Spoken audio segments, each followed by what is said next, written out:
बगिया में अमावा लग गई हो पाप हमारा पड़ेला जो बेदार हमारा पड़ेला जो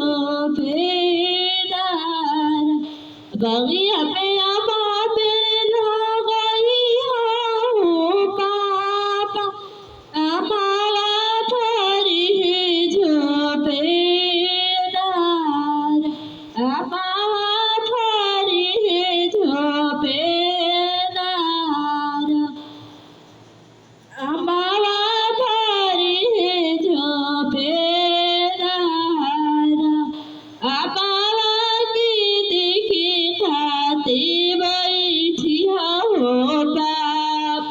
हमारा से तुरे नाही कोई हमारा का तुरे नाही कोई जादी जी पापा होया टूटी जाई गछिया जाई रे सुन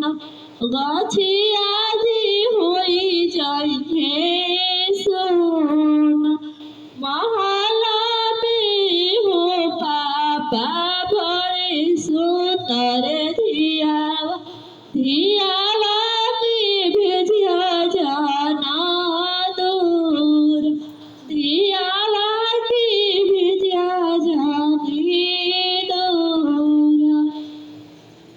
तोहरा दिवा पापा बड़ा सुतर बाड़ी लागे नाही के भूख ना जार